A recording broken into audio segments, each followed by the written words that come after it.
Good morning, dear Assistant Marshal of the Diplomatic Corps, Macmillan. Thank you for your coming. Excellencies, distinguished guests, ladies and gentlemen, all the protocol duly observed. It's my great pleasure to welcome you all at this reception following the presentation of my letters of credence to Her Majesty, the Queen Elizabeth II, who just gave me the opportunity to meet her. Welcome to London, bienvenue à Londres. Nous sommes le 18 février 2020, 18 for 2020, comme on dirait ici, du côté de Londres, capitale du Royaume-Uni. Un jour important pour la diplomatie sénégalaise au Royaume-Uni, un jour important pour l'ambassade du Sénégal à Londres, mais un jour importantissime pour Dr Fatimata Diagne. C'est aujourd'hui qu'officiellement elle devient ambassadeur du Sénégal. Ladies and gentlemen, please stand with me and raise your glasses as I propose a toast to Her Majesty, the Queen. To the Queen. Thank you so much. Dans le domaine de la diplomatie, il faut dire que le pays de Queen Elizabeth fait figure de géant. L'ambassade du Sénégal à Londres est l'un des 556 représentations étrangères au Royaume-Uni et l'une des 194 dans une capitale britannique considérée en termes de relations bilatérales comme la première au monde, devant même des villes comme New York. Et c'est ici à Londres que Fatimata Diagne démarre sa carrière de diplomate, dans un contexte post-Brexit avec un gouvernement qui est en train tout simplement de repenser sa stratégie africaine. To invite you to raise a glass and toast the people of Senegal and the President Macky Sall. En diplomatie, quand on parle de lettres de créance, on fait allusion à un document officiel qui atteste qu'un ambassadeur est à la tête de sa mission. Il faut dire que l'acceptation de ces lettres de créance relève d'une simple formalité après les discussions préalables entre les deux États concernés. Ici, le Sénégal de Macky Sall et le Royaume-Uni de la reine Elisabeth II. D'ordinaire, on considère qu'un ambassadeur n'est en poste qu'à partir du moment où il a remis ses lettres de créance. À souligner qu'au Royaume-Uni, un ambassadeur est aujourd'hui autorisé à représenter son pays à partir du moment où la copie de ses lettres de créance a été remise au FCO, Foreign and Commonwealth Office, le ministère des Affaires étrangères du pays de Boris Johnson.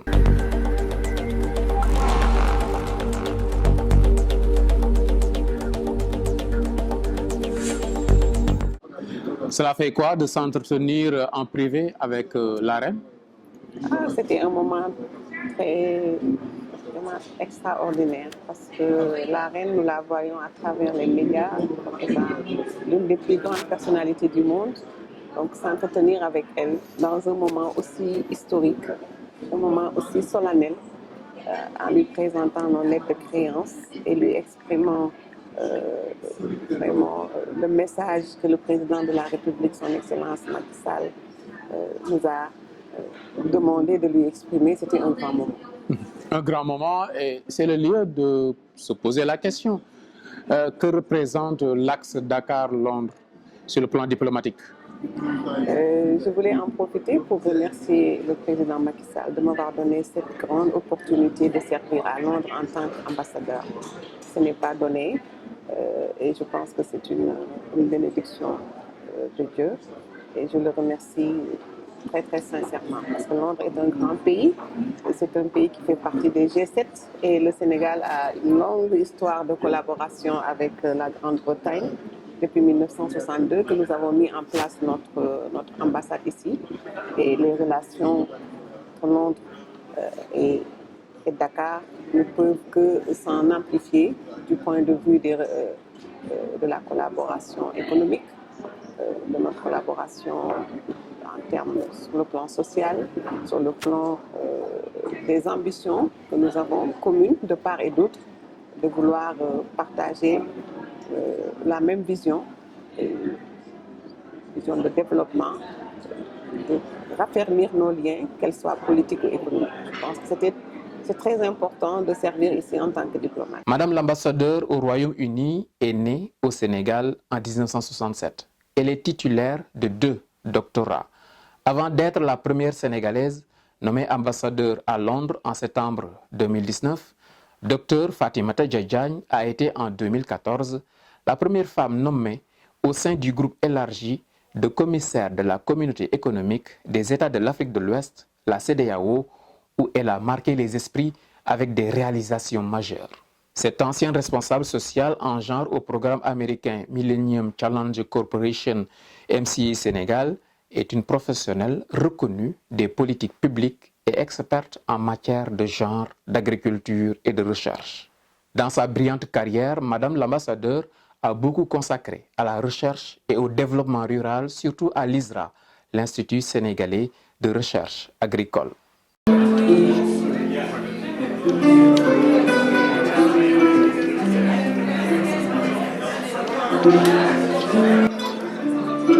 Collègues, amis et proches aux côtés des officiels pour célébrer le moment, comme cela se doit.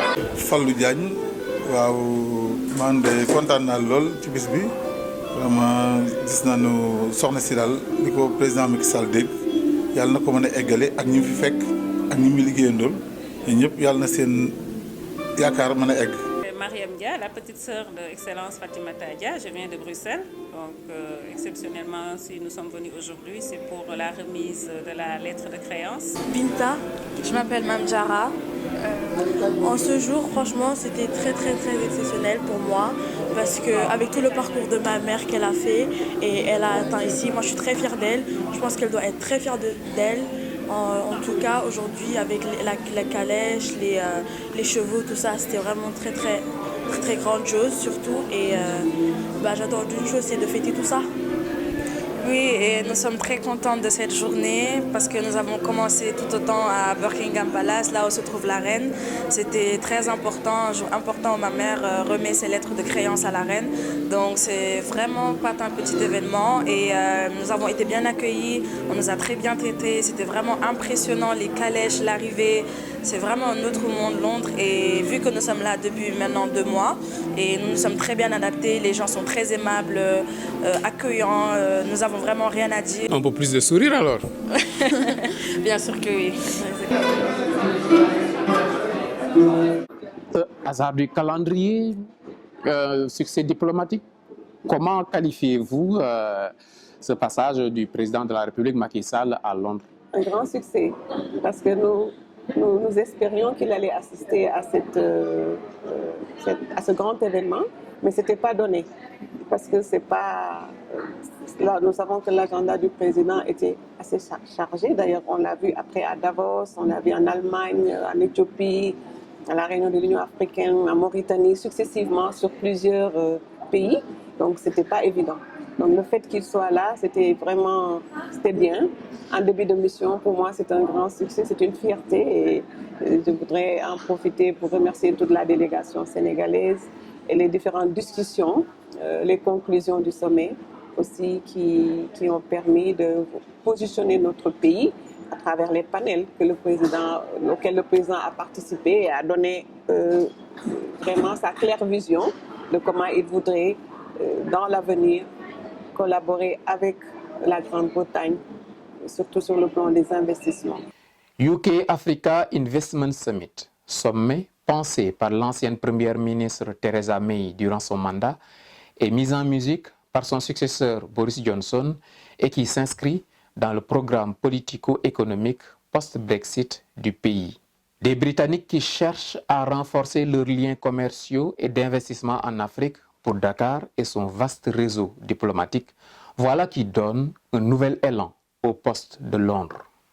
La présence diplomatique au Royaume-Uni a toujours constitué une option stratégique pour le Sénégal qui, dès 1962, 2 ans simplement après son accession à l'indépendance, a accrédité un ambassadeur auprès de Sa Majesté, la reine Elisabeth II.